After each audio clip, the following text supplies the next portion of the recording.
Welcome to Chillin' 101. We hope this video helps. You begin by opening the file in a full-featured editor and duplicating the base layer so you never lose the original.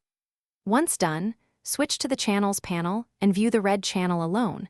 This shows where the red filter boosted values and clipped highlights. You need to identify whether excess red is global or localized, because that determines the method. Make small adjustments now rather than extremes, and prepare to work with masks so corrections stay targeted and reversible. You now manipulate the red channel with curves to lower midtones and highlights, which directly undoes the filter's boost. Do this in small increments so skin tones and warm objects remain natural. Then add a hue/saturation adjustment, choose reds, and slightly reduce saturation. Small steps prevent color shifts.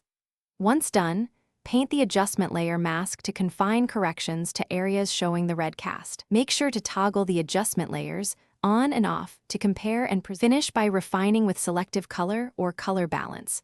Add cyan or reduce magenta in highlights and midtones to restore neutrality.